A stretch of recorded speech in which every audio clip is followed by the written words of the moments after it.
बिस्मिल्लाहिर्रहमानिर्रहीम। या अय्युहल्लज़ीना आमनू कुतिबा अलैकुमुस्सियामु कमा कुतिबा अलल्लज़ीना मिन क़ब्लिकुम लअल्लकुम तत्तक़ून। क़ाल नबी सल्लल्लाहु अलैहि वसल्लम लिकुल्लि शैइन ज़कातुन व ज़कातुल जसदिस्सौम औ कमा क़ाल सल्लल्लाहु अलैहि वसल्लम सदक़ल्लाहुल अज़ीम व सदक़ रसूलुहुन नबियुल करीम। इन्नल्लाह व मलाइकतहु युसल्लूना अलन नबी या अय्युहल्लज़ीना आमनू सल्लू अलैहि व सल्लिमू तस्लीमा। अल्लाहुम्मा सल्लि अला सय्यिदिना व मौलाना मुहम्मदिन मअदनिल जूद वल करम व आलिहि व सहबिहि व बारिक व सल्लिम। हम्द व सलात के बाद कुरान मजीद सूरह बकरा अल्लाह तबारक व तआला ने इरशाद फरमाया, या अय्युहल्लज़ीना आमनू कुतिबा अलैकुमुस्सियाम, ऐ ईमान वालो तुम पर रोज़े फ़र्ज़ किए गए। कमा कुतिबा अलल्लज़ीना मिन क़ब्लिकुम, उसी तरह जिस तरह तुमसे पहले लोगों पर फ़र्ज़ किए गए थे। लअल्लकुम तत्तक़ून, ताकि तुम परहेज़गार हो जाओ, मुत्तकी हो जाओ, अल्लाह से डरने वाले बन जाओ, गुनाहों से बचने वाले बन जाओ, अपनी ज़िंदगी को रब रसूल के अहकामात की रोशनी में गुजारने वाले बन जाओ। रोज़ा एक प्रैक्टिस है, एक मुजाहिदा है, एक जद्दोजहद है। जद्दोजहद किस चीज़ की? अल्लाह की रज़ा के मुताबिक अपने आप को ढालने की जद्दोजहद। सौम का लुग़वी माना होता है रुक जाना। हलाल रिज़्क सामने पड़ा है, हलाल मशरूब सामने पड़ा है, हलाल रिश्ता बीवी का मौजूद है, लेकिन इन सब चीज़ों से हालत रोज़ा में रुकना, अल्लाह की रज़ा के लिए रुकना, इसका नाम रोज़ा है। सौम का माना रुकने के हैं, परहेज करने के हैं, बचने के हैं। हर चीज़ मौजूद है लेकिन अल्लाह का हुक्म नहीं है तो लिहाजा खा नहीं सकते। तो रब फरमाते जब जायज़ चीज़ें तू मेरी मर्जी के बगैर मेरे हुक्म के नहीं खा सकता, तूने रुकना है, तो हराम कैसे खा लेता है? अब जायज़ चीज़ के लिए तुझे हुक्म है, मैं कहूँ तो खाएगा, मैं कहूँ तो नहीं खाएगा। मैंने हुक्म दे दिया, जायज़ है, रोटी है, खाना है, गोश्त है, तेरी फ्रिज में पड़ा सारा कुछ, तू बाइख्तियार है, मुंह में दांत भी हैं, हजम करने को हाजमा भी है, भूख की शिद्दत भी है, पर मेरी इजाज़त के बगैर तू खा सकता? रोज़ा रख लिया, अब तुझे हुक्म नहीं कि तू खाए। जब जायज़ चीज़ मेरी मर्जी के बगैर नहीं खा सकता तो नाजायज़ कैसे खाएगा? मेरे नबी पाक अलैहिस्सलातु वस्सलाम ने अपने खूबसूरत अल्फाज के अंदर इस मफहूम को बयान फरमाया। महबूब पाक सल्लल्लाहु अलैहि वसल्लम फरमाते, जिसने झूठ नहीं छोड़ा, गीबत नहीं छोड़ी, बुराई नहीं छोड़ी, अल्लाह को उसके भूखे प्यासे रहने की कोई ज़रूरत नहीं। वो काहे का रुका है? जब कोई काम तो उसने अल्लाह की रज़ा वाला किया नहीं। रोज़ा रख के दगा कर रहा है, रोज़ा रख के झूठ बोल रहा है, रोज़ा रख के कम माप रहा है, तोल रहा है, धोखा दे रहा है, रिश्वत ले रहा है, फ्रॉड कर रहा है, हराम का माल इकट्ठा करके कहता है उसमें से चलो 10 देगे भी पका देंगे। वो भाई जो काम अल्लाह ने तुझे करने का हुक्म दिया था, जब तू वो बजा ही नहीं ला रहा, मकसद रोज़ा ही तू हासिल ना, लअल्लकुम तत्तकून।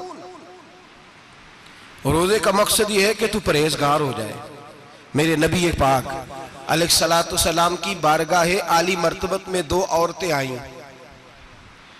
ये चीजें खा लो, कहने लगी महबूबा हमने रोज़ा रखा हुआ है। फरमाया नहीं, तुम्हारा तो रोज़ा नहीं है, हुजूर रखा हुआ है रोज़ा, सहरी से लेकर अब तक कुछ नहीं खाया, शाम तक भी नहीं खाएंगी। महबूब ने फरमाया जरा कह तो करो, उल्टी तो करो। कह की तो उनके हलक से खून भी निकला और गोश्त के लोथड़े भी निकले, फोटियां भी निकली। नबी पाक ने फरमाया वहां बैठ के तुमने अपने जानने वालों की गीबत नहीं की, चुगली नहीं खाई? खामोश हो गई, गर्दनें झुक गई। नबी पाक ने फरमाया तुमने कुरान नहीं पढ़ा कि जो अपने भाई की गीबत करता है वो मुर्दा भाई का गोश्त खाता है? तो गोश्त खा के भी तुम्हारा रोज़ा रह गया। किस तरह का रोज़ा है कि सब रोज़ा रख के ना रखने वालों पे तनकीद कर रहे हैं। तरावियां पढ़ के निकले हैं तो कहते हैं मैं अकेला ही नेक हूं, बाकी तो मोहल्ले में को पढ़ता ही नहीं। ये कैसा तेरा रोज़ा है कि तू रोज़ा रख के तो उसके मकसद को नहीं समझा? लअल्लकुम तत्तकून, रोजादार तो वो है कि रोजा रखा हुआ है, खाने भी से रुका है, पीने से भी रुका है, अमले ज़ौजिय्या से भी रुका है, फिर वो झूठ से भी रुके, गीबत से भी रुके, बदनिगाही से भी रुके, हराम खारी से भी रुके सारी चीजों से। ये बतलाइए कि रोजे की हालत में अपनी बीवी के पास जाना मना है तो गैर महरम को देखना जायज है? हमारे टीवी पे मैंने पहले भी कहा था कि हम ठेकेदार और जिम्मेदार नहीं है मजहब के। यहां हमारे आने से पहले भी कोई बैठा था, हम मरेंगे तो यहां हमसे बड़े बड़े नेक लोग बैठेंगे, कोई बंदा जिम्मेदार नहीं है। बड़े बड़े कज कुला साहिब जुब्बा दस्तार, बड़े बड़े साहिब बसीरत, आइमा, फुकाहा, उलमा, जुआमा, नुकाबा, सूफिया, औलिया, गौस, कुतुब, अब्दाल, औताद, कुतुबुल अख्ताब, जाने कौन कौन आए, उलमा आए, मुफस्सिरीन आए, मुहद्दिसीन आए, गुजर गए। हम तो खाक नशीन लोग हैं, थोड़ा काम करने वाले, थोड़ी सलाहियत रखने वाले। लेकिन भाई अगर करते हैं तो एक काम करते हैं, साथ दूसरा नहीं करते। ये किस तरह का दीन सिखाने लोग निकले कि शव्वाल से लेकर शाबान तक गाना सुनाया जाएगा, शाबान से लेकर शव्वाल तक नाच गाना किया जाएगा, शव्वाल से लेकर शाबान तक धमा चौकड़ी होगी, रमजान आएगा तो हदीसें सुनाई जाएंगी, रमजान आएगा तो लोगों को कुरान पढ़ के सुनाया जाएगा। ये मजहब बाज नहीं है, एक गवैये मजहब सिखाएंगे, एक्टर मजहब सिखाएंगे। ये मजहब बाज नहीं है कि एक गिलास के अंदर पहले शराब पी लो, फिर उसी गिलास में रमजान आए तो शहद बांटना शुरू कर दो। ये बाज नहीं, ये मेरे रसूलुल्लाह का मजहब है। अगर तुम्हें शौक है दीन सीखने सिखाने का, यकम रमजान को तौबा करो और कहो कि हम टीवी पे बैठ के हदीसें सुनाएंगे तो सारा साल सुनाएंगे। और जिस जुबान से हदीस निकलेगी फिर उससे कभी गंदा गाना नहीं निकलेगा, फिर कभी नाच गाना नहीं होगा। ये कौन सा मजहब है जो बीबियां सिखा रही हैं? ये कौन सा दीन है जो औरतें सिखा रही हैं? मेरे रसूल पाक सल्लल्लाहु ताला अलैहि वसल्लम का वो मजहब है कि मेरे आला हजरत फाजिल बरेलवी रहमतुल्लाह अलैह ने फरमाया, मर्द के लिए जायज नहीं कि वो औरत की जुबान से मिलाद भी सुने, नात भी सुने। मर्द के लिए जायज नहीं, मर्द को मर्द सिखाएगा, औरत सिखाएगी तो औरतों को सिखाएगी। बेशक आप सवेरे फतवा दीजिए कि छोटी सी मस्जिद में बैठ के, छोटे से कोने में बैठ के छोटा सा मौलवी, और वहां तो इतने इतने बड़े मुफ्ती टीवी पे बैठे हुए, वो गलत है तो सही है कैसे हो गए? सुनो, मेरे नबी पाक अलैहिस्सलातु सलाम के मजहब का हुस्न ये है कि इस्लाम कहता है एक नजर बीबी को देखा किसी ने गलती से तो माफी हो जाएगी, दूसरी नजर शहवत से देखा तो हराम है उसके लिए। वो पाकिस्तान का मौलवी हो या सऊदी अरब का शाह हो, किसी के लिए औरतों के बीच फिरना उठना बैठना जायज है? मेरे नबी पाक सल्लल्लाहु ताला अलैहि वसल्लम ने फरमाया मैं औरतों से मुसाफा करने नहीं आया। और मेरे नबी पाक सल्लल्लाहु अलैहि वसल्लम ने फरमाया, हुजूर फरमाते लेकिन ना कुत्ता बिल्कुल नापाक नहीं होता, कुत्ते का थूक नापाक होता है, या कुत्ता गीला हो जाए तो नापाक होता है, लेकिन खिंजीर सारा नापाक होता है, कुल नापाक है खिंजीर। नबी पाक ने फरमाया खिंजीर भी हो और गंद में लिथड़ा हुआ भी हो, पेशाब में लिथड़ा हुआ हो, गोबर में लिथड़ा हुआ हो, पखाने और फुजले में लिथड़ा हुआ खिंजीर हो, उसका जिस्म तेरे साथ टकरा जाए तो इतना बुरा नहीं जितना गैर महरम औरत का वजूद तेरे साथ टकरा जाए तो बुरा है। इस हद तक मेरे नबी पाक सल्लल्लाहु और गुंबद के मामले में फतवा देने वाले, या रसूल अल्लाह कहने पर कुफर का फतवा देने वाले और बड़ी बड़ी बातें करने वाले खामोश क्यों हो गए? या अय्युहल्लज़ीना आमनू ला तत्तखिज़ुल यहूद वन नसारा औलिया। रब फरमाता है यहूदियों और ईसाइयों को दोस्त ना बनाओ, ये तुम्हारे दोस्त हो सकते, ये तुम्हारे सज्जन हो सकते। जब अर्श का मालिक कह रहा है सज्जन नहीं हो सकते तो तू दोस्ती की बात कैसे बढ़ा रहा है? या रसूल अल्लाह हमारे सज्जन कौन हो सकते हैं? फरमाया तुम्हारा दोस्त वो हो सकता है जो मोहम्मद अरबी का गुलामी करने वाला हो, जो रसूलुल्लाह की नौकरी करना हो दोस्त होगा। दूसरा दोस्त हो सकता? कोई एक्टर मजहब नहीं सिखाएगा, कोई गवैया मजहब नहीं सिखाएगा। हजरत जनाब सैयदना जुनैद बगदादी, बगदाद के पीर से किसी ने पूछा था आज से 1100-1200 साल पहले, वो तो जमाना वैसे नेकी और परहेजगारी का था, कहा बाबा जी मर्द और औरत नेक हो, बगैर पर्दे के, बगैर हिजाब के, बगैर दीवार के बैठकर एक दूसरे को दीन सिखा सकते हैं? हजरत साहब बताइए, मर्द और औरत नेक हो तो बगैर पर्दे और हिजाब के एक दूसरे को दीन सिखा सकते हैं? तो हजरत जुनैद बगदादी फरमाने लगे, सिखाने वाला हसन बसरी हो और सीखने वाली राबिया बसरी हो तो फिर भी बगैर पर्दे के बैठने की इजाजत नहीं। तो मुफ्ती साहब को इजाजत किसने दी? मौलाना साहब को इजाजत किसने दी? बड़ा वो नहीं होता जो टीवी पे ज्यादा आता है, बड़ा वो होता है जो रसूलुल्लाह के दीन पे अमल ज्यादा करता है। हजरत अब्दुल्लाह इब्ने मसूद रदी अल्लाह ताला अन्हु फरमाते, ज्यादा बातें करने वाला आलिम नहीं होता। हुजूर फिर आलिम कौन होता है? फरमाया पढ़ो कुरान, इन्नमा यख्शल्लाह मिन इबादिहिल उलमा। फरमाया बड़ा आलिम वो होता है जो अल्लाह से ज्यादा डरता है। इसलिए कि रब फरमाता है, मेरे बंदों में से जो आलिम वो हैं जो अल्लाह से ज्यादा डरते हैं, खौफ रखते हैं। तो मेरे भाई, रमजान अल मुबारक में बचना है, परहेज का वक्त है। तो कोई शख्स भी कोई शो ना देखे, मेरी मिन्नत है आप हजरात, कोई शो ना देखे। औरत का तो पर्दा है, तो हमें तो तमाशे पे लगा दिया गया। अजीब किस्म के एक्टर आ गए और मजहब सिखा रहे हैं। मेरी अपील है आपसे कि सहरी इफ्तारी के वक्त टेलीविजन बंद रखें। क्या चीज खोल के रखें? या कुरान खोल के रखें या रसूलुल्लाह का फरमान खोल के रखें। अल्लाह रसूल की तरफ तवज्जो रखें, वो सीखने सिखाने का वक्त है। छोड़े गवैयों से दीन सीखा जाएगा। आप हमें कोई शिकवा नहीं, ये पक्की तौबा करें, सवेरे आए आके दीन सिखाएं। और मैं उनसे भी अपील करूंगा कि आओ दीन सिखाओ। हजरत फुजैल बिन अय्यास फरमाते, मैं डाकू था, कभी कभी छुप छुपा के जुमा पढ़ा करता था, फिर मैंने तौबा की तो सच्ची तौबा की, फिर मैंने तौबा की तो रब को राजी करने वाली तौबा की, फिर मैंने तौबा की तो छोड़ी हर शय, गरीबों का लूटा हुआ माल वापस किया, जिसके पैसे न दे सका उसके घर में जाके उसकी भैंसों को चारा डाला, उसके ऊंटों की खिदमत की, मैंने कर्जे चुकाए। फरमाया मैं सच्ची तौबा करके मस्जिद आया, जिस खतीब के पीछे मैं जुमा पढ़ा करता था वो मेरे हाथ पे बैठ करके मुरीद हो गया। अल्लाह तबारक व तआला ने अपने बंदों के दिल मेरी तरफ फेर दिए। फिर तुम्हें उसमें इनाम देने की जरूरत नहीं पड़ेगी, फिर तुम कुटिया नशीन बन के भी दीन फैलाओगे तो अल्लाह उसमें तासीर पैदा फरमा देगा।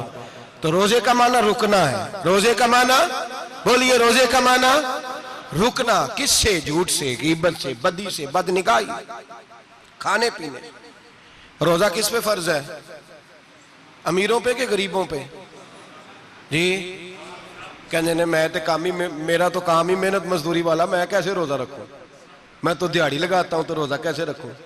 मैंने नहीं किसी हदीस में पढ़ा कि रोजा वो रखे जो दफ्तर में बैठता है। सहाबा के जमाने में तो दफ्तर होते ही नहीं थे, किसी जगह नहीं लिखा हुआ रोजा वो रखेगा जो एसी में बैठता है, तब तो एसी थे ही नहीं। हजरत अबू बकर सिद्दीक रज़ी अल्लाह ताला अन्हु से लेकर जनाब बिलाल तक सारे अपने हाथ से काम करते, सारे अपने हाथ से काम करते, सारे। हजरत उमर फारूक रज़ी अल्लाह ताला अन्हु खलीफा वक्त होने के बावजूद माले गनीमत के ऊंट चढ़ने जाते थे तो चरागाह में छोड़ने में जाते थे, लेने भी आते थे वापस। सारे लोग अपने हाथों से मुशक्कत वाले काम करते। हजरत बिलाल मजदूरी करते, सलमान फारसी मजदूरी करते, मिकदाद मजदूरी करते, सहाबा मजदूरियां करते, रोजे रखते। और रमजान के जाने का वक्त होता तो दर रसूल पे खड़े होकर अर्ज करते, महबूबा दिल नहीं भरा, दिल करता है कभी रब सारा साल ही रोजे रखता करे, सारा साल रमजान दे तो हम सारा साल रोजे रखने को तैयार है। जज्बा था, ताकत थी, हिम्मत थी। आज नौजवान लड़का है, कहता है मुझसे भूख बर्दाश्त नहीं होती। मेरे भाई, रब बीमारी ला देना, अल्लाह से दुआ मांगे, अल्लाह शिफाए अता फरमाए, और दुआ करें अल्लाह आजमाइश से महफूज फरमाए। आप यकीन करें, मैंने लोगों को देखा है, हलक से कतरा नहीं उतरता, खुराक की नाली लगी हुई है, आला ग़िज़ाएं पकी हुई पड़ी है। अर्श का मालिक कहता है मैं तेरे हलक से गुजरने नहीं दूंगा, कानून बन गया। मैंने देखा है ड्रिप पे लोग जिंदा है, बोतल लगी हुई है ग्लूकोज की, गुजारा चल रहा, आला ग़िज़ाएं पड़ी है, लाखों रुपया तिजोरी में पड़ा है। मालिक कहता है तू नहीं खा सकता, तो वो खाने नहीं देता, नहीं खाने देता। एक शख्स यूरोप के इलाके का, मैं किसी कालम नवीस का पढ़ रहा था, वो कहता मेरी खरबों में जायदाद है, लेकिन मेरे मैदे में ऐसी तकलीफ है कि मैं आटे को छान कर जो ऊपर से बूरा निकलता है सिर्फ वो खा सकता हूं, उसके अलावा मैं कायनात की कोई नेमत खा नहीं सकता। और मेरे भाई, वो जब चाहे तो बड़े बड़े खाने खाने से तुझे रोक दे, तेरे दांत चबाने के काबिल ना रहे, जुबान निगलने के काबिल ना रहे, मैदा तेरा हजम करने के काबिल ना रहे, वो जब चाहे तो जो मर्जी कर ले। वो कहता चल तू मेरी मर्जी पे चल ना, 1 महीना मेरे कहने पे ना खा, 1 महीना मेरे कहने पे ना खा, तो या अल्लाह तू क्या करेगा? फरमाया सौमु तसहु, मेरे नबी पाक ने फरमाया तुम रोजे रखो, अल्लाह तुम्हें सेहत अता फरमा देगा, अल्लाह तंदुरुस्तियां दे देगा, शिफाएं दे देगा। तुम रोजे रखो, अल्लाह तुम्हें, सुभान अल्लाह, अल्लाह तुम्हें, अल्लाह ताकत देता है, हिम्मत देता है, अल्लाह हिम्मत देता है। मैंने देखा है, मैंने बुजुर्गों को देखा है, ज़ईफ लोगों को देखा है, कमजोर लोगों को देखा है, मैंने देखा है रोजे रखते हुए, मजदूरों को देखा है रोजे रखते हुए। मैं अपने अब्बा जी को कहता, अब्बा जी इतनी सख्त गर्मी और मजदूरी आप करते और मजदूरी के आलम में रोजा रखते, तो कहते पुत्र रोजा की आंदा है, रोजा कदों को जाता है, रोजा अपनी जगह ते वे मजदूरी अपनी जगह होते। और कई दफा मैनू फरमान लगे, मैनू यार समझ कोई नहीं लगती, पता नहीं रोजिया चला ताकत कितों दे छड़दा इन्नी ज्यादा, काम भी ज्यादा करीदा है ते रोजा भी भाई सौमु तसहु, मेरे मुस्तफा ने फरमाया तो रोजा रख, अल्लाह तुझे सेहत अता फरमा देगा। रब ताला तुझे, यहाँ होटल खुले हुए हैं, यहाँ अजीब हालात है, होटल खुले हुए हैं, लोग बहाने ढूंढते फिरते हैं, कहते हैं कट लग गया था, जरा थोड़ा सा खून निकल आया, सनी प्लास लगाई है तो रोजा नहीं रखा, ये जरा मुझे थोड़ी दिक्कत हो गया तो मैंने रोजा नहीं रखा, खांसी लग गई है तो रोजा नहीं रखा। ओ खुदा के बंदे, रोजा तो नेमत है। और सुभान अल्लाह, मेरे नबी पाक ने फरमाया लिकुल्ल शैइन ज़कात व ज़कातुल जसद सौम, फरमाया हर शय की ज़कात होती है, वजूद की ज़कात रोजा है, रोजे रखो जिस्म की ज़कात निकल जाएगी। फाका करना भी मेरे नबी पाक की सुन्नत है, मिसवाक करना भी सुन्नत है और फाका करना भी। मिसवाक वाली सुन्नत ज्यादा अपनाते हैं लोग, फाका करना भी नबी पाक की सुन्नत है। एक साहब मुझे कहने लगे जनाब बैठ के खाना हुजूर की सुन्नत है, मैंने कहा कभी कभी ना खाना भी नबी पाक की सुन्नत है, ना खाना भी हुजूर की सुन्नत है।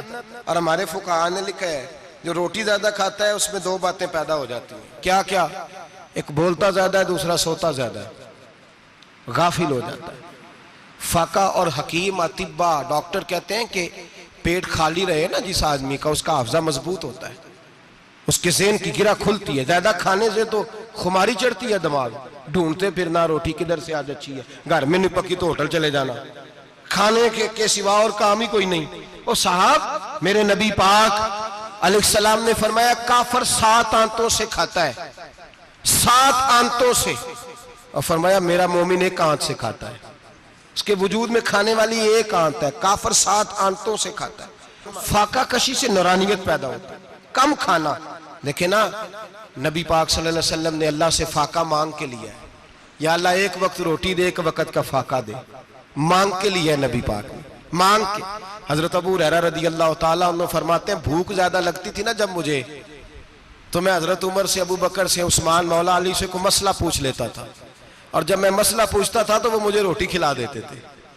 जब मैं उनसे मसला पूछता तो वो मुझे, हजरत अबू हुरैरा फरमाते हैं मुझे भूख लगी, मैं हजरत उमर के पास गया, उनसे मसला पूछा। उनका रिवाज था जब मैं मसला पूछता तो पहले रोटी खिलाते। हमारे बुजुर्ग ये फरमाते हैं कि खाने खिला के दीन पढ़ाओ, सिर्फ तुम्हारा कुतुब खाना नहीं खुला होना चाहिए, तुम्हारा दस्तरखान भी खुला होना चाहिए। किसी ने नबी पाक सल्लल्लाहु अलैहि वसल्लम से पूछा था बेहतरीन मुसलमान कौन है, हुजूर ने फरमाया जो सलाम लेने में पहल करे और रोटी ज्यादा खिलाए, जो रोटी जो हर वक्त फिक्र करे आ यार तो रोटी खा ले, रोटी खाने की तरफ तवज्जो दिलाए। खिलाना सुन्नत है, ज्यादा खाना इसमें भी फर्क रखे। तो नबी पाक सल्लल्लाहु अलैहि वसल्लम के सहाबी हजरत अबू हुरैरा रज़ी अल्लाह ताला अन्हु फरमाते हैं मैंने हजरत उमर से मसला पूछा, मैंने कहा हुजूर मसला बताएं, तो कहते पहले उनकी आदत थी जब मैं मसला पूछता तो रोटी भी खिलाते, आज उन्होंने मसला ही बताया है, रोटी कोई नहीं खिलाई। तो मुझे कहने लगे अबू हुरैरा तू सोचता होगा रोटी नहीं इसने पूछी, तूने कब से खाना नहीं खाया? मैंने कहा आज सुबह से। तो जनाब उमर कहने लगे मैंने कल सुबह से नहीं खाया। चल अबू बकर सिद्दीक के घर मसला पूछते हैं। कहते जनाब सिद्दीक अकबर के दरवाजे पे गए, जाकर के उनसे मसला पूछा। उनकी भी आदत थी जब कोई मसला पूछने जाते तो दस्तरखान बिछा लेते, कहते आओ रोटी भी खिलाता हूँ मसले भी बताता हूँ। कहते हैं गए तो उन्होंने भी मसला बताया, रोटी कोई ना पूछी। तो कहने लगे उमर अबू हुरैरा तुम लोगों ने कल परसों से नहीं ना खाया होगा। और अबू बकर को 4 दिन गुजर गए हैं, थोड़ा सा दूध मिला है या खजूर मिली है, रोटी कोई नहीं मिली, चलो दरे रसूल पे चलते हैं, आओ हुजूर की बारगाह। कहते हैं नबी पाक की बारगाह में आए, हुजूर ने चेहरे देखे, करीम से मसला नहीं पूछना पड़ा। मेरे मुस्तफा करीम ने फरमाया भूख लगी हुई है तुम तीनों को, 3-4 दिन हो गए। अल्लाह के रसूल ने फरमाया मुझे पूरा हफ्ता हो गया है। सबब कुछ और है जिसको तो खुद समझता है। जवाल बंदा ए मोमिन का बेजरी से नहीं, भूख नुकसान का वजह नहीं बनी, वजह कोई और बनी है। रिश्वतें जो बाजार गर्म हुए हैं लूट मार के, ये रोटी के लिए नहीं, ये ज्यादा खाने के लिए, ये बैंक बैलेंस के लिए गर्म है। ये लूट मार का मकसद कोठियां बनाना है, रोटी का तो रब करीम का वादा है। जो रोज रोता है शाम को कि मेरा कारोबार कोई नहीं, असल में कहता है बंगला कोई नहीं, असल में कहता है कार कोई नहीं, पजारो कोई नहीं, रोटी तो अल्लाह अता फरमाता है, उसका वादा है। फरमाया हुजूर ने 3 दिन बीत गए, चलो।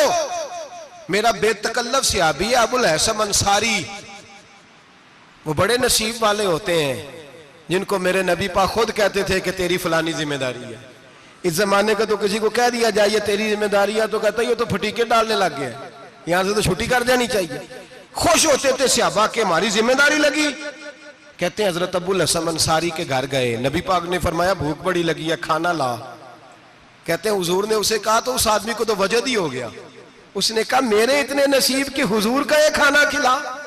आओ देखो दुनिया वालों, आज जो सबसे ज्यादा इज्जत वाला है वो मेरा मेहमान बना हुआ है। फरमाते हैं वो दौड़े गए, बकरी उठाई, जिबा की, बीवी को कहने लगे रोटी तैयार कर। उधर खजूरें तोड़ी, अंगूर तोड़े, कहने लगे हुजूर आप जब तक तनावुल करें तब तक खाना पक जाता है। हजरत उमर कहते हैं रोटी पक के आई, बड़ा प्यारा गोश्त, बड़ा अच्छा सालन, बड़ा खूबसूरत खुलूस वाला खाना। फरमाते हैं मैंने बड़ा ही खाया। नबी पाक ने ना एक रोटी ली और छोटी चपाती, थोड़ा थोड़ा सालन कोनों से, और जब नबी पाक ने खा लिया तो हुजूर की आंखों में आंसू आए।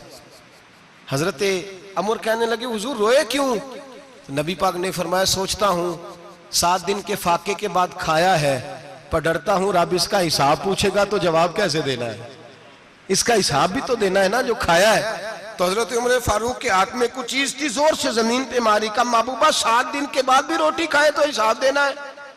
नबी पाक फरमाने लगे उमर वो मालिक है ना, तो जब देता है तो हिसाब नहीं ले सकता, हिसाब तो देना है, हिसाब तो देना है, तैयारी रखो। सहाबा किराम फरमाते हमने इरादा किया कि आज के बाद हम फिर फाके करेंगे, कम खाएंगे, इसलिए कि हिसाब देना है। मेरे भाई वो फाका कशी करते थे, डरते थे। यहाँ तो लोग खा के बीमार है, खाते जा रहे हैं, सोते जा रहे हैं, खाते जा रहे हैं, सोते जा रहे हैं। ये भी वक्त आएगा रमजान शरीफ का, सवेरे दर्स पे आओ कहते नींद बड़ी आती है, सवेरे 2 सिपारे पढ़ के सोया करो कहते साहब नींद बड़ी आती है। फजर के बाद ही तो वक्त होता है अल्लाह अल्लाह करने का, शहरी का, खाते जा रहे हैं, सोते। लोग जमात से नमाज नहीं पढ़ते, सो जाते, जमात का सवाब छोड़ के सो जाएंगे। भाई रमजान मुबारक में फाका कशी की ट्रेनिंग होती है, फाका कशी की तरबियत ले, रमजान में रोके अपने आप को, तरबियत होगी। और हमारे सूफिया फरमाते हैं जो ज्यादा खाता है उसका नफ्स उसको ज्यादा पे मायल करता है, ख्वाहिशात नफ्स पैदा होती हैं। मेरे नबी पाक अलैहिस्सलाम ने जवानों को हुक्म दिया है, या माशरल शबाब, ओ जवानों, या रसूलल्लाह क्या हुक्म है? फरमाया या निकाह कर लो अगर ताकत है, नहीं ताकत तो रोजे रखो। हुजूर रोजे से क्या होगा? फरमाया तुम्हारा नफ्स कुचला जाएगा, शैतान वसवसा अंदोजी नहीं करेगा। आज नौजवान बढ़ बढ़ के खाता है, बहुत ज्यादा खाता है, कभी इस होटल से खाता है, कभी उस होटल से खाता है। इतना ज्यादा खाएंगे तो नफसानी कुव्वतें उछल करके आएंगी, मुश्किल हो जाएगा। शादियां देर से होती हैं, माँ बाप आंखें बंद करके बैठे हुए हैं। अगर माँ बाप की जिम्मेदारी हो और माँ बाप निकाह ना करे तो नबी पाक ने फरमाया बच्चे गुनाह करेंगे तो जितना गुनाह बच्चे को उतना बाप को भी होगा। तो माँ बाप चुप है, दूसरा शादी मुश्किल बड़ी है, महंगी बड़ी, और तीसरा नहीं कर रहे कुछ लोग तो रोजे भी नहीं रख रहे।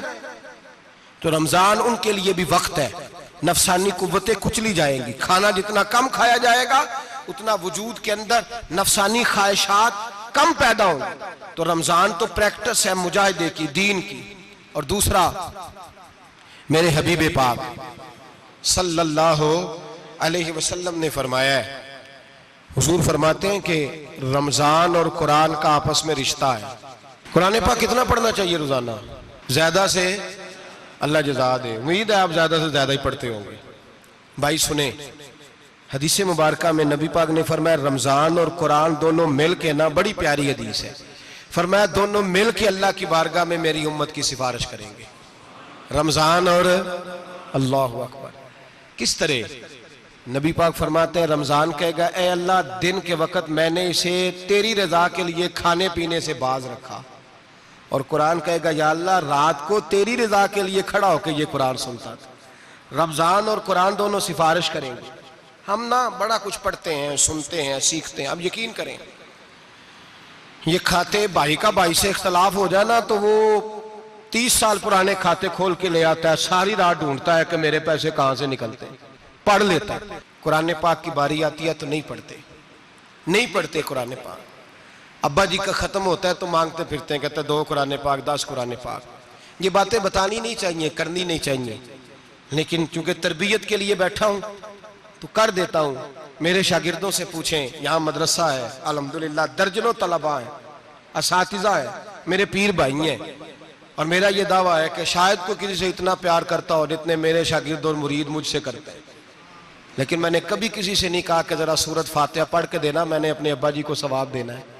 पूछ लें किसी से नहीं कभी कहा, कभी नहीं मैंने कहा कि जरा मुझे थोड़ा सा कुरान पढ़ दें। मैं इसको नाजायज नहीं कहता, पढ़वाना चाहिए, लेकिन मैं अपने वालिदैन के लिए कभी सवाल नहीं करता कि मुझे जरा पढ़ के दो, मैंने बख्शना है, इसलिए कि मैंने जाती तौर पे रूटीन बनाई है। मैं समझता हूं कि कायनात के अंदर मेरे ऊपर जिन लोगों ने एहसान किए उनमें सबसे ज्यादा हिस्सा मेरे माँ बाप का है। मैं समझता हूं इस बात। कितना नालायक हूं मैं कि मैं 1 महीने में एक कुरान पाक भी पढ़ के उनकी रूह को एहसास नहीं कर सकता। मेरा ये तरीका है जाती, मैं कदगन नहीं लगाता, मेरा जाती तरीका ये, अलहम्द से शुरू करो और 2 सूरतें छोड़ के कुरान पाक खत्म कर दो आखिरी, और फिर फलक और नास सूरतें साथ ले जाओ। यहां बैठ के साले सवाब नहीं करना, खत्म नहीं दिलाना, साथ ले जाओ, कब्र पे खड़े हो जाओ और फलक और नास सूरतें कब्र पे बैठ के तिलावत करो, और जो कुरान मजीद पढ़ा है उनकी रूह को वहां एहसास करो। ओ भाई, औलाद जब माँ बाप के लिए पढ़ती है तो उसे कहना नहीं पड़ता अल्लाह बख्श दे, इसलिए कि औलाद की नेकियां खुद ब खुद माँ बाप के खाते में जमा होती हैं, खुद नेकियां जमा होती हैं। मेरे भाई, तू बच्चों से ये तो मुतालबा करता है कि बेटा इस साल रमजान मुबारक में मेरे लिए सत्तू जरूर बनाना, फलानी चटनी जरूर तैयार करना, ये क्यों नहीं कहता बीवी से कि डिशे कम बनाना? तू भी बैठ के कुरान पाक पढ़, मैं भी कुरान पाक पढ़ता हूँ। इधर आओ बेटा, यहाँ बैठ के तिलावत करो, मैं भी करता हूँ। बेटी इधर आओ, बैठ के कुरान पाक पढ़ो। कितना वक्त लगता है? हाफिज और कारी और उलमा अगर पढ़े तो 20-25 मिनट लगते हैं कुरान पाक का सिपारा पढ़ने, और अटक अटक के पढ़ने वाला भी पढ़े तो 1 घंटा लग जाएगा। और मेरे नबी पाक सल्लल्लाहु अलैहि वसल्लम ने फरमाया जो कुरान पढ़ते हुए अटकता है अल्लाह उसे डबल सवाब अता फरमाता है। फरमाया जो जुबानी पढ़े सिंगल सवाब, जो देख के पढ़े उसे डबल सवाब। हुजूर क्यों? फरमाया इसलिए कि मेरा कुरान देखने पे भी अल्लाह सवाब अता फरमाता है, कुरान देखने पे भी अल्लाह सवाब देता है, देखने का भी सवाब। रमजान शरीफ में कुरान पाक पढ़े, खोल के पढ़े। और मेरे भाई, अगर तेरा बच्चा पढ़े, अगर तेरी बेटी पढ़े, कायनात का खुशनसीब बाप वो है कि बेटा कुरान पढ़े, चाहे नाजरा ही पढ़े। जिसकी बेटी पढ़े, जिंदगी में इन्हें इस काम पे लगा जाओ, मरने के बाद भी पढ़ेंगे। इमाम जलालुद्दीन सुयूती शाफई रहमतुल्लाह अलैह फरमाते, हजरत ईसा कब्र के पास से गुजरे, कब्र पे अजाब हो रहा था, अल्लाह का गजब बरस रहा था। जनाब ईसा इस्तिगफार पढ़ते डरते गुजर गए। थोड़ी देर के बाद, चंद घंटों के बाद गुजरे तो उसी कब्र पे फूल खिले हुए थे, रहमत बरस रही थी। हजरत ईसा अलैहिस्सलाम अर्ज करने लगे, मौला तू बेनियाज है, मेरी ताकत नहीं तेरे कामों में बोलने की, पर अभी तो यहाँ अजाब हो रहा था, अभी रहमत बरस रही है। जनाब ईसा कहते हैं आवाज़े खुदाबंदी आई, ईसा बंदा बड़ा गुनाहगार था, पापी था, मुजरम था, खताकार था, लेकिन जब इसका इंतकाल हुआ, इसकी बीवी हामला थी, उसके पेट में बच्चा था, बच्चा इसके इंतकाल के बाद पैदा हुआ। आज वो 4-4.5 साल का हुआ है, मकतब में गया है, मदरसा में गया है, उस्ताद ने बिस्मिल्लाह शरीफ पढ़ाई है। फरमाया उसने तोतली जुबान से कहा है बिस्मिल्लाहिर्रहमानिर्रहीम का, ऐसा मुझे बतला इस जमीन पर वो मासूम जिसे अभी रहमान और रहीम कहना नहीं आता, वो तोतली जुबान से मुझे रहमान और रहीम कहे और मैं उसी जमीन पे उसके बाप को अजाब दूं? फरमाया उसने एक बार रहमान और रहीम कहा है, मैंने उसकी बाप की कब्र को नूर से मामूर फरमा दिया है, नूर से भर दी है कब्र, बरकत से भर दी है। अल्लाह करे मेरे बेटे भी कुरान पढ़े, अल्लाह करे मेरी बेटियां भी कुरान पढ़े, अल्लाह करे हम सब की औलादे कुरान पाक पढ़े। लेकिन ना इमाम आजम अबू हनीफा रमजान में 61 कुरान पाक पढ़ते थे। कितने? 60 टेक। अल्लाहु अकबर। एक कुरान पाक दिन में पढ़ते पूरा, एक रात को पढ़ते, एक तरावी में पढ़ते। 61 कुरान पाक इमाम साहब पढ़ते। आप फरमाते मैंने छोड़ दिए सारे वजीफे, मैं सिर्फ रसूलुल्लाह का कुरान पढ़ता हूं। रमजान सारा कुरान पाक, सारा रमजान। अब तो आदत ही नहीं रही हमें कुरान पाक की। अगर लोग नाराज ना हो तो महफिल नात होती है तो तिलावतें कितनी होती हैं, और नातें हमने ज़ौक़ ही नहीं बनाया, ज़ौक़ ही नहीं बनाया हमने तिलावत कुरान का। इसलिए कि कुर्रा उलमा फुकरा इनको हम तैयार ही नहीं कर रहे, हम तो एक्टर पाल रहे हैं जो पैसे लेते हैं नात खानी के। माज़अल्लाह। ओ मेरे भाई, क्या कुरान मेरे नबी की नात नहीं? हजरत आयशा सिद्दीका रदी अल्लाह ताला अन्हा के पास सहाबा गए, कहने लगे अम्मा जी हमें नबी पाक का इखलाक बतलाएं। तो अम्मा जी कहने लगी जाओ जाके कुरान पाक पढ़ो, काला खुलुकुल कुरान, सारा कुरान मेरे नबी के इखलाक का ही नाम है। ये सारी नात है, ये सारी नात है। इस नात को सुनने लोग क्यों नहीं आते? इतना राश में अपने नात में उतना तरावी पे क्यों नहीं होता? और मिल्लत का जवान याद रखे, बूढ़े तरावियां पढ़ते हैं, ज़ईफ तरावियां पढ़ते हैं, घुटनों में दर्द है तरावियां पढ़ते हैं, बीमार बूढ़े तरावियां पढ़ते हैं। जवान वहां चौक में खड़े। क्या जवानी इसलिए है चौकों में खड़ा हुआ जाए? क्या जवानी इसलिए है कि सऊदी अरब जाने के लिए पासपोर्ट बनाना हो तो 2.5 घंटे खड़ा रहे तू, शनाख्ती कार्ड के दफ्तर तू खड़ा रहे, प्रोटेक्टर के लिए खड़ा रहे, काफिरों के सामने कासा लेसी करने के लिए तू खड़ा रहे, तू नौकरी पे जाए तो सारी रात खड़ा रहे, और तू कुरान के लिए खड़ा नहीं होता? मेरे महबूब ने फरमाया मन कामा ईमानन व इहतिसाबन गुफिरा लहु मा तक़द्दम मिन ज़ंबि। फरमाया जो रमजान मुबारक में अल्लाह की रिजा के लिए गुनाहों की माफी के इरादे से कयाम करेगा, रातों को इबादत करेगा, अल्लाह उसके पिछले सारे गुनाह माफ फरमा देगा। नौजवान इरादा करें, प्रोग्राम बनाएं कि इंशाअल्लाह कुरान पढ़ना भी है, कुरान पढ़वाना भी है, सुनना भी है, और इंशाअल्लाह बोलिए सुनना भी है और पढ़ना भी है और पढ़ाना भी। हिम्मत करें, दलेरी करें, आके खड़े तो हो, अल्लाह तौफीक अता करेगा। पहली बात यह कि रोजा रखें, दूसरी बात यह कि कुरान पाक की तिलावत करें, और रोजा रखें तो रोजे के सारे हुस्न समेत उसे रखें। नबी पाक ने फरमाया रमजान गमखारी का महीना है, गमखारी करें। हमारे जमाने में 2 किस्म की तकलीफें हैं। एक तो गरीब आदमी, उसका हाल यह है कि वो मांगते ही गुजारा करना चाहता है, उसने हाथ यूं कर लिया है तो अब उसका यूं होने को तैयार नहीं। जरूरत अगर किसी आदमी को किसी दरवाजे पे ले जाती है तो बुरा नहीं, लेकिन सवाल का अपने ऊपर दरवाजा खोल लेना ये ठीक नहीं। फाका कशी पैदा करें, हौसला पैदा करें, थोड़े पे गुजारा करना सीखें। गरीबों को भी इजाजत नहीं कि वो निकल खड़े हों मैदान में मांगने के लिए। टोलियां निकलती हैं रमजान में, जत्थे निकलते हैं खैरात इकट्ठी करने वाले। बचें। मेरे नबी पाक सल्लल्लाहु अलैहि वसल्लम ने फरमाया जिसने बगैर जरूरत के सवाल किया, जब कयामत के दिन आएगा तो उसके चेहरे के ऊपर गोश्त नहीं होगा, सिर्फ ढांचा ही होगा। इतनी भयानक सूरत में आए, बगैर अशद जरूरत के सवाल न कर, कभी सवाल न कर। और अमीरों से गुजारिश है कि रमजान हमदर्दी का महीना है, हमदर्दी करें तो सामने वाले की इज्जत का भी ख्याल करें। ये बात दुरुस्त है कि गरीब सियाना नहीं होता, इसलिए कि जिसकी जेब में पैसे नहीं होते भाई उसे अकल भी नहीं होती। जिसके घर कार नहीं होती उसे चलाने का तरीका, जिसके घर ओवन नहीं होता उसे चलाने का तरीका भी नहीं आता। जिसके घर में चीजें होती हैं उसे चलाना भी आ जाता है। जिदे घर दाने उदे कमले भी उसके सियाने हो जाते हैं। तो चौधरी साहब, सेठ साहब, नवाब साहब आटा तकसीम करते हैं, खड़े होके फोटो खिंचाते हैं, फेसबुक पे देते हैं, और एक आटे का थैला और 10 अखबारों में फोटो। अल्लाह से डरें। रमजान हमदर्दी का महीना, हमदर्दी का।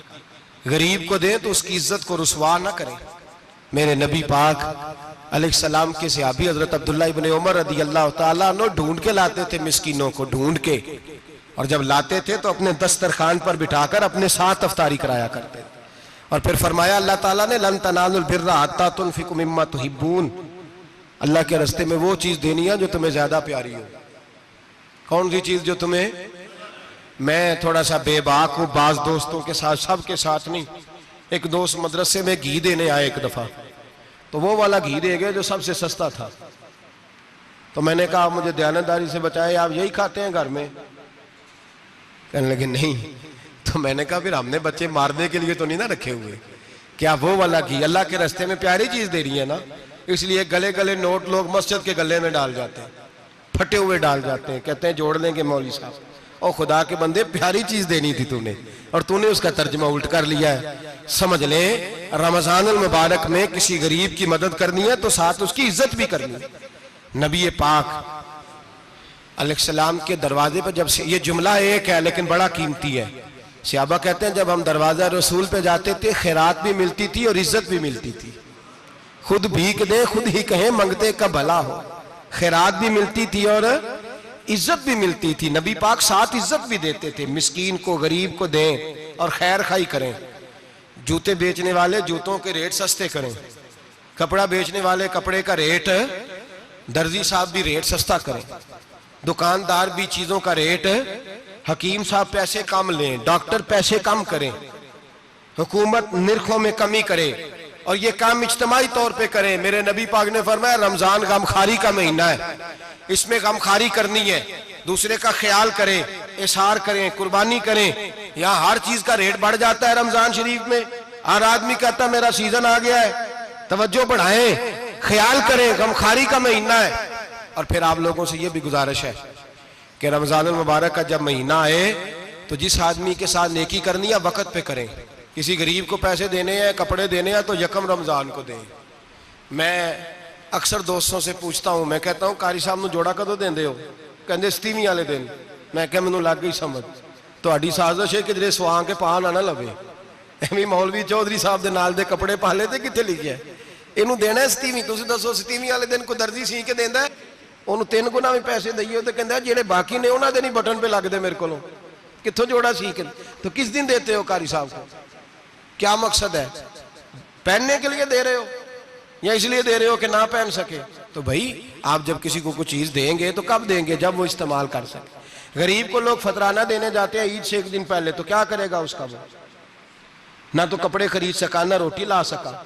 बल्कि मेरे हजरत साहब फरमाते हैं रमजान से पहले दे दो, रमजान की नियत करके रमजान से 1-2 दिन पहले दे दो, अल्लाह रमजान जितना सवाब ही अता फरमाएगा। रमजान से पहले दो जिसको कुछ है दिन, कबल अज़ वक़्त तैयारी करो। और मेरे किबला साहब फरमाया करते अपने कपड़े बाद में, गरीब के बच्चों के कपड़े पहले, अपने घर की जरूरियात बाद में, गरीबों की जरूरियात इसलिए कि अल्लाह पाक ने उनका रिज़्क़ भी हमारे घर भेज दिया। हमारी ड्यूटी लगाई है कि तुमने बांटना, बांटने वाले बनो। और ये ज़हन बनाए कि पता नहीं किसका हिस्सा था जो अल्लाह ने मेरे घर भेजा, ये ज़हन बना के बांट। और जिसको देने जाए, हाँ आपको इजाजत है थोड़ा बहुत पता करने की, लेकिन थोड़ा बहुत तफ्तीश करने की इजाजत, बाल की खाल उतारने की इजाजत। मैंने देखा है लोग गरीबों का इंटरव्यू लेते हैं, तेरा तो फलाना कमाने वाला नहीं, तेरा तो फलां बच्चा। ओ भाई बहुत सारे गरीब ऐसे हैं, बड़े हैं जो कमाने की कोशिश करते हैं लेकिन उनका सबब नहीं बनता।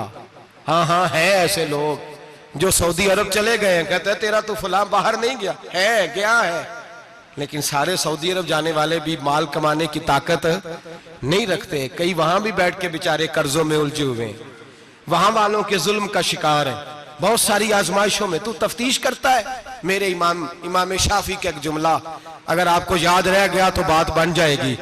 इमाम शाफी रहमतुल्लाह, बल्कि हजरत गौसे आजम जिलानी के पास वो बात आपको ज्यादा फायदा देगी। हजरत गौसे आजम जिलानी को उनका एक मुरीद समझाने लग गया, कहने लगा हजरत जी आप सबको ही देते रहते हैं, हर बंदा मुस्तहिक नहीं होता, जरा टटोल के दिया करें।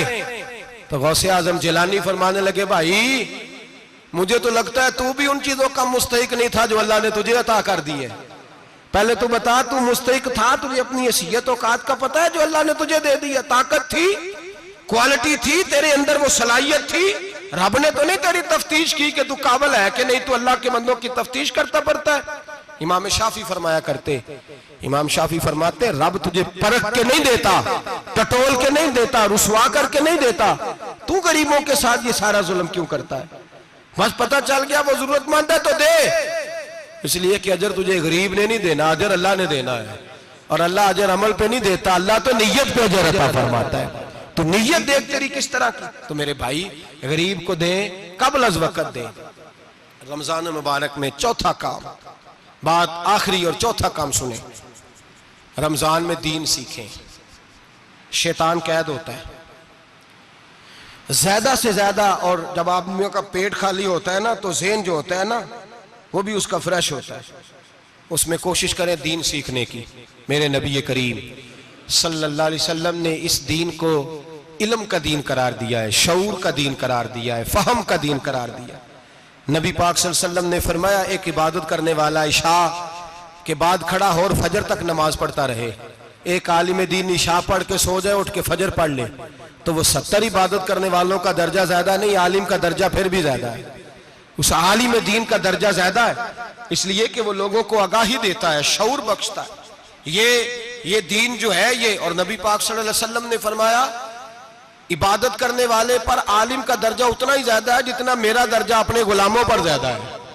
आलिम को हुजूर ने इतना बड़ा मकाम दिया। दीन सीखें, शऊर हासिल करें, ये फकाहत का दीन है, शऊर हासिल करने का दीन है। और नबी पाक सल्लल्लाहु अलैहि वसल्लम ने फरमाया, दीन की एक बात सीख लेना 1000 नफल पढ़ने से ज्यादा दर्जा रखती है। दीन की एक बात सीख लेना 1000 जनाजे में शिरकत से ज्यादा दर्जा रखती। दीन की एक बात सीख लेना, मेरे नबी पाक सल्लल्लाहु ताला अलैहि वसल्लम इरशाद फरमाते, 1000 मरीज की इयादत करने से ज्यादा दर्जा रखती है। फरमाया, जिसने रात के एक लम्हे में दीन की एक बात सीखी, अल्लाह उसे सारी रात इबादत करने से ज्यादा सवाब अता फरमाएगा। मेरे अच्छा फरमाया करते, जब सीखने वाले को यह सवाब मिलेगा तो बताइए सिखाने वाले को कितना सवाब मिले, उसे अल्लाह कितना दर्द। रमजान आ रहा है, शैतान कैद है, दीन फैलाने की कोशिश करें, जद्दोजहद करें। बड़ी नींद आती है फजर पढ़ के, लेकिन अगर किसी का इरादा बन जाए कि दीन सीखना भी है और दीन बच्चों को, तो फिर कोई नींद गलबा। एक मिसाल एक आलिम ने समझाई। कोई बुजुर्ग थे, दरवेश आलिम, उनके पास एक औरत आई, कहने लगी, मैं बच्चों को सवेरे बड़ा जगाती हूँ, बच्चे जागते नहीं नमाज के लिए। बड़ा अजीब जवाब दिया बुजुर्गों ने, दरवेश ने, आलिम ने। कहने लगे, बीबी क्यों नहीं जागते, जगाया कर, बेदार किया कर, उठाया कर। कहने लगी, बड़ी जद्दोजहद करती हूँ, उठते नहीं, बेदार नहीं होते। अल्लाह वाले थे ना। कहने लगे, ये बता, अगर उस कमरे में आग लग जाए तो फिर बच्चों को कैसे बेदार करेगी? आग से बचाने के लिए क्या करेगी? फिर तो बालों से पकड़ भी घसीटना पड़ा तो घसीट के कमरे से लाऊंगी, फिर तो चोटें लगती हैं तो लग जाए, फिर मैं परवाह नहीं करूंगी। आप फरमाने लगे, यूं समझ ले जहन्नम की आग जल रही है, अगर तेरे बच्चे ने नमाज ना पढ़ी तो आग लग जाएगी, अगर इसने इबादत ना की तो उसे आग, अब जैसे भी तुझे उठाना पड़ता है उठा घसीट के बाहर ला, लेकिन उसकी नमाज कज़ा। नींद बड़ी आ रही है सवेरे, लेकिन अगर दीन ना सीखा तो मुश्किल हो जाए। जैसे भी अपने आप को जगाना चाहिए, हिम्मत करनी चाहिए, दलेरी करनी चाहिए। तो हमेशा मिदहत खैरुल अनाम में गुजरे, दुआ है ये उम्र दरूद व सलाम में गुजरे। आखिर दावा।